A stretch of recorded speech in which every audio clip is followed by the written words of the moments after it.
Our education system sucks.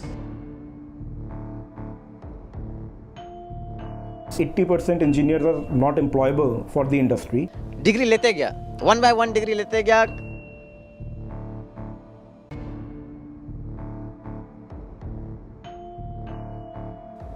और मैं कुछ भी हासिल नहीं कर पाया.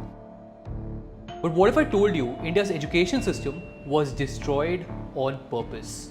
The architect of modern Indian education system was Thomas Babington Macaulay. His Minute on Indian Education, written in 1835, was a pivotal document that profoundly shaped the education system in colonial India. There is a picture that often gets circulated as an excerpt from his statement, but it's fake news. However, while it is not true and wildly exaggerated, it does do a good job sharing the core strategy in simple words. Here is what it says. I do not think we would ever conquer this country unless we break the very backbone of this nation, which is a spiritual and cultural heritage. And therefore, I propose that we replace her old and ancient education system. But this video isn't just going to be about pointing fingers. We'll try answering 5 questions. What was ancient India's education system like? What was Thomas Babington Macaulay's new system? How India's education system has evolved post-independence? What are the challenges it faces today? And finally, we'll look at what are the possible solutions to make it better. That said, let's get started. So what was the great old ancient education system that Macaulay was talking about? Well, he was talking about India's Gurukuls. Gurukuls were an establishment where students lived with their gurus. Learning was not just limited to scriptures and science, but also discipline, philosophy, mathematics, persuasion, and critical thinking. Nalanda and Takshashila were the oldest universities in the world that attracted scholars from all over the globe. Unlike today, questioning what you were taught and debating was not discouraged. In fact, it was celebrated. This was called Shastrat, which was to have a structural discussion or debate on an academic or philosophical concept. Students were encouraged to question and challenge the teachings of their gurus. Back then, students were not being prepared for any Gurukul board exam of sorts, but they were being prepared for the real exam, the exam called life. This is what our great education system used to be like. And that is the reason why our contribution to the world was so high. Back then, India accounted for over 30% to the global GDP. We gave the world concepts like zero, the decimal system, grammar, yoga, Ayurveda, and some of the most profound philosophies ever written. We were a global superpower, but our education system has been categorically destroyed for centuries. Universities like Nalanda were destroyed by foreign invaders like Bakhtiyar Khilji, and then came the British, who replaced it completely. The man behind the modern day Indian education system appointed by the British was Thomas Babington Macaulay. He was given the task to reform the Indian education system. Macaulay's idea was to replace our rich, diverse education system with a uniform, English-centric clerical one. The goal, in his exact words, to create a class of Indians who were Indian in blood and color, but English in taste, in opinions, in morals, and in intellect. They never wanted to educate Indians, but they wanted to create obedient English-speaking workers to serve the British Raj and fuel the Industrial Revolution.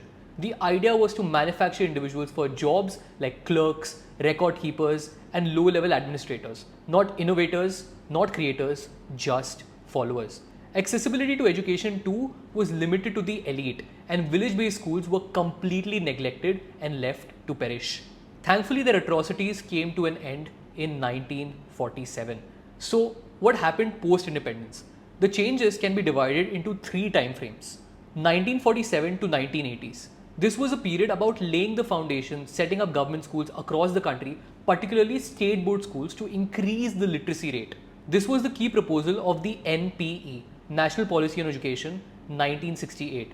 State-run universities were also set up, such as 4 IIMs, 5 IITs, 17 NITs. Then came the period from 1991 to 2000s, led by economic liberalization.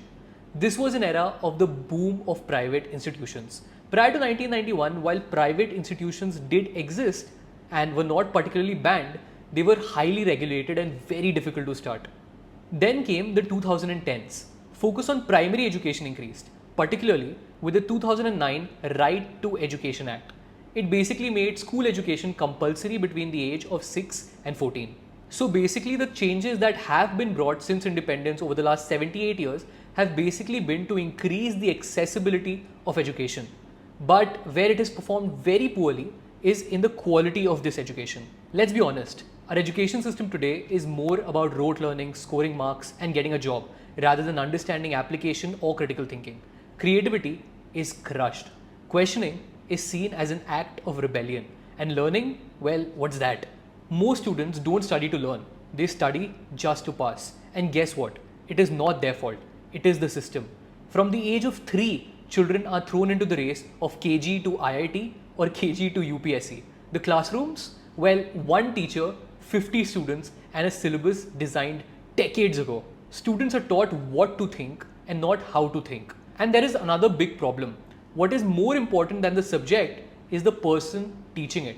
And unfortunately, in our country, people don't become teachers by choice, but they become teachers because they could not become anything else. Further, teachers are overburdened, underpaid, and undertrained with absolutely no incentive to innovate or upgrade. The result? Well, we see it all around us. Engineers don't know how to engineer.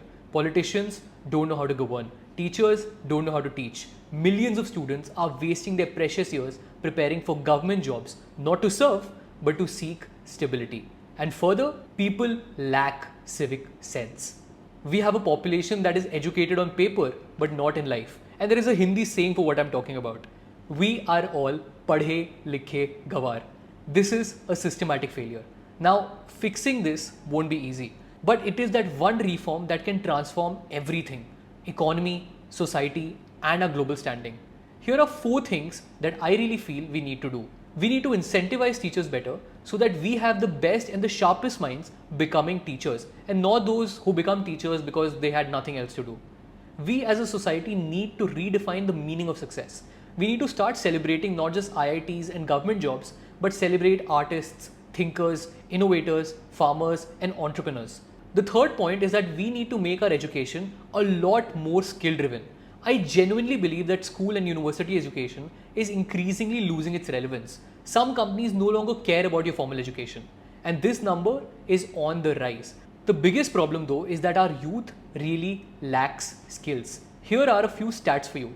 73% of our youth lacks basic emailing skills. Less than 20% of the engineers and 10% of general graduates have the skill sets for gainful employment. 40% of rural youth struggle for jobs over lack of skills and language proficiency. 25% of 14 to 18-year-olds enrolled in schools cannot read class 2 texts properly. I hope you get the idea because this is a very big problem and this is just the tip of the iceberg. There is a very real need for us to be heavily focused on skill-driven education.